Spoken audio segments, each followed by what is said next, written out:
வானத்தில் இருந்து உண்டான வேறொரு சத்தம். பின்பு வேறொரு சத்தம் வானத்திலிருந்து உண்டாக கேட்டேன்.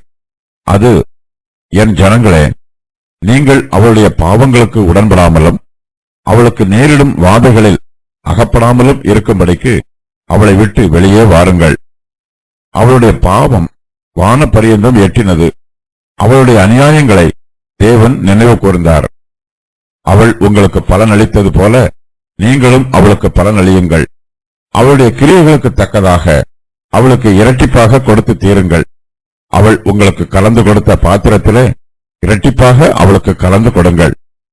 அவள் தன்னை மகிமைப்படுத்தி செல்வச் செருக்காய் வாழ்ந்தது எவ்வளவோ அவ்வளவாய் வாதையையும் துக்கத்தையும் அவளுக்கு கொடுங்கள்.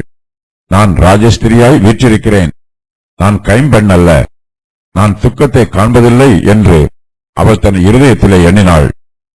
ஆகையால் அவளுக்கு வரும் வாதைகளாகிய சாவும் துக்கமும் பஞ்சமும் ஒரே நாளிலே வரும். அவள் அக்கினியினாலே சுட்டெரிக்கப்படுவாள். அவளுக்கு நியாய தீர்ப்பு கொடுக்கும் தேவனாகிய கர்த்தர் வல்லமை உள்ளவர். வானத்தில் இருந்து இறங்கி வந்த தூதன், மகா பாபிலோன் விழுந்தது விழுந்தது என்று பலத்த சத்தமிட்டு சொல்லுகிறான். பாபிலோன் விழுந்ததற்கான காரணத்தையும் அறிவிக்கிறான். அதைத் தொடர்ந்து வானத்தில் இருந்து வேறொரு சத்தம் உண்டாயிற்று. கர்த்தருடைய ஜனங்கள் பாபிலோனுக்குள் இருக்கக்கூடாது. கர்த்தருடைய பிள்ளைகளுக்கு மகா பாபிலோனிலே பங்கும் இல்லை, பாத்தியமும் இல்லை. கர்த்தருடைய ஜனங்கள் பாபிலோனை விட்டு வெளியே வந்துவிட வேண்டும். கர்த்தருடைய ஜனங்கள் பாபிலோனுடைய பாவங்களுக்கு உடன்படக்கூடாது. பாபிலோனுக்கு நேரிடும் வாதைகளில் அகப்பட்டுக் கொள்ளக்கூடாது. கர்த்தருடைய ஜனங்கள் பாதுகாப்பாய் இருக்க வேண்டும் என்றால் அவர்கள் பாபிலோனை விட்டு வெளியே வந்துவிட வேண்டும் என்று வானத்தில் இருந்து உண்டான வேறொரு சத்தம் ஜனங்களை எச்சரிக்கிறது. தேவனிடத்தில் இருந்து கிருபையையும் இரக்கத்தையும் எதிர்பார்க்கிறவர்கள் பாபிலோனை விட்டு வெளியே வந்தால் மாத்திரம் போதாது, பாபிலோனை அழிப்பதற்கு கர்த்தருடைய ஜனங்களும் உதவி செய்ய வேண்டும். அவளை அழிப்பதற்கு துணை போக வேண்டும். கர்த்தருடைய ஜனங்கள் பாபிலோனிலும் இருக்கிறார்கள். துன்மார்க்கருக்கு பங்காளிகளாய் இருக்கிறவர்கள் அவர்களுக்கு வரும் ஆக்கினையிலும் பங்காளிகளாய் இருப்பார்கள். ஆகையினால் தேவனுடைய ஜனங்கள் காலதாமதம் பண்ணாமல் பாபிலோனுடைய பாவங்களை விட்டு வெளியே வந்துவிட வேண்டும். பாபிலோனுடைய பாவம் வானபரியந்தம் எட்டிற்று. அவருடைய பாவங்களை தேவன் நினைவு கூர்ந்தார். அதனால் பாபிலோன் மீது தேவனுடைய நியாய தீர்ப்பும் கோபாக்கினையும் வந்திருக்கிறது. நாம் செய்த பாவங்களை அறிக்கையிட்டு மனம் திரும்பி கர்த்தருடைய சமூகத்தில் வரும்போது அவர் நம்முடைய பாவங்களை மன்னிக்கிறார், நம்மை ரட்சிக்கிறார். ரட்சிக்கப்பட்ட கர்த்தருடைய பிள்ளைகள் அவருடைய வார்த்தைக்கு கீழ்ப்படிந்து ஜீவிக்க வேண்டும். கர்த்தருடைய அடிச்சுவடுகளை பின்பற்றி ஆவிக்குரிய ஜீவியத்தில் முன்னேறி செல்ல வேண்டும். கர்த்தர் அனுமதிப்பதை மாத்திரம் நாம் செய்ய வேண்டும். கர்த்தர் தடை பண்ணுவதில் நாம் பங்கு பெறக்கூடாது. மகா பாபிலோன் கர்த்தருடைய ஜனங்களை வேதனைப்படுத்திற்று. கர்த்தருடைய பரிசுத்தவான்களை உபத்திரவப்படுத்திற்று.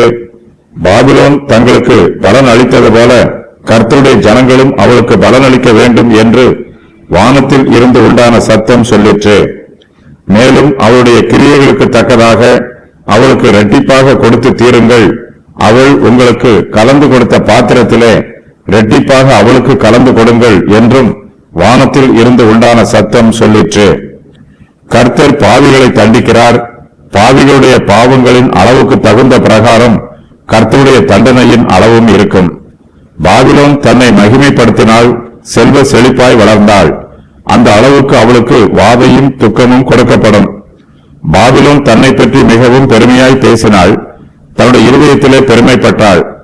நான் ராஜஸ்திரியாய் வீற்றிருக்கிறேன், நான் கைமண் அல்ல, நான் துக்கத்தை காண்பதில்லை என்று பாபிலோன் தன் இருதயத்திலே எண்ணினாள். அகந்தையான எண்ணம் அவருடைய இருதயத்தில் நிரம்பி இருந்தது.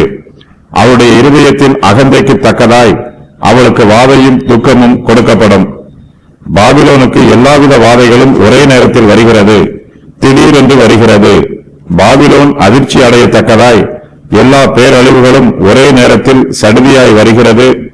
பாபிலோனுக்கு 3 விதமான வாதைகள் வருகிறது. அவையாவன சாவு, துக்கம், பஞ்சம். இம்மூன்றும் ஒரே நாளில் பாபிலோனுக்கு வரும். பாபிலோன் அக்கினியினாலே சுட்டெரிக்கப்படுவாள். கர்த்தர் பாபிலோனுக்கு நியாய தீர்ப்பு கொடுக்கிறார். தேவனாகிய கர்த்தர் சர்வ வல்லமை உள்ளவர். கர்த்தருடைய ஆக்கினை தீர்ப்புக்கு பாபிலோனால் தப்பிக்க முடியாது.